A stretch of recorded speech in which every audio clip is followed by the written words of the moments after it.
Nah, di sini ada definisi dan perbedaan antara najis dan hadas. Nah, kadang banyak di antara kita ya ikhwafillah busing, tidak bisa membedakan antara najis dan hadas. Apa itu najis, apa itu hadas? Di sini dijelaskan. An-najasah, yang namanya najis itu adalah diddu toharoh, lawan kata dari toharoh. Wa najis ismun li'ainin mustaqziratin syara'an. Dan yang namanya najis itu adalah sebuah nama ya untuk jenis kotoran ini secara syar'i. Jadi disebut kotoran tapi oleh syar'i. Jadi disebut kotoran itu oleh siapa? Oleh syariat, bukan oleh kita. Sekali lagi, itu teh kotoran, itu tuh najis. Dari siapa? Dari pandangan apa? Dari pandangan syariat ditinjaunya, bukan dari pandangan urf, kebiasaan, bukan adat istiadat, bukan dari sesuatu yang dipandang manusia, bukan, tapi menurut syariat. Menurut syariat najis itu najis. Ketika syariat tidak menjelaskan itu teh najis, maka berarti bukan najis. Contoh misalnya, kotoran ini kan ya, upil, afan ya, mohon maaf ini, upil, apakah upil najis? Nah, upil ini kotoran, upil adalah kotoran. Apakah najis?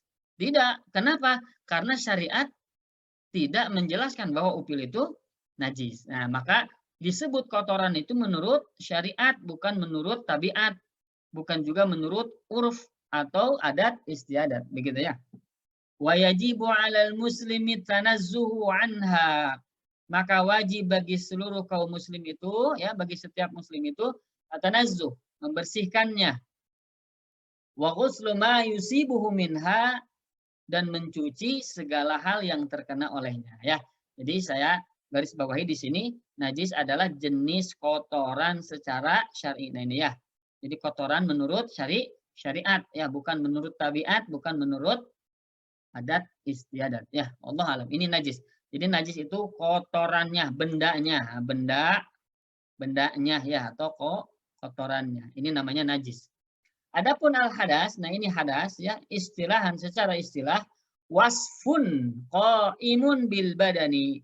Sifat ya yang ada, yang melekat ya, yang tegak, maksudnya yang ada ya, yang melekat bil badani, di badan.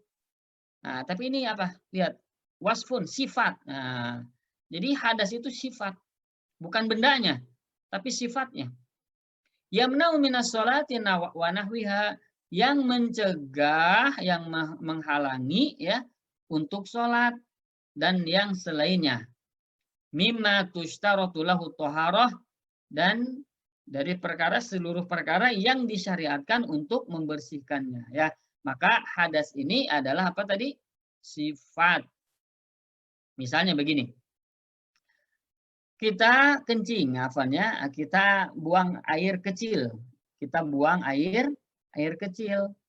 Buang air kecil ke kamar mandi. Nah, setelah buang air kecil, kita istinja, membersihkan kotoran itu kan ya, yang menempel di misalnya di kemaluan ya, dibersihkan. Nah, maka air kencingnya ini itu disebut najis.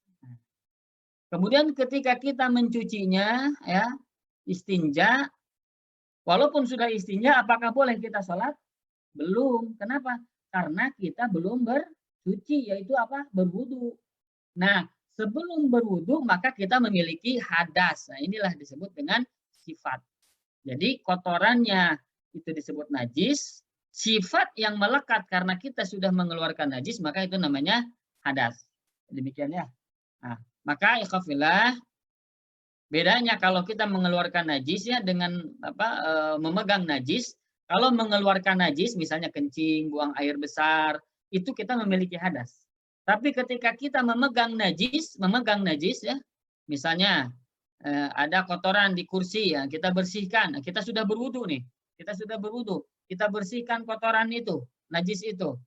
Nah, kemudian kita cuci lagi tangan kita karena sudah memegang kotoran itu. Apakah kita mesti berwudu lagi?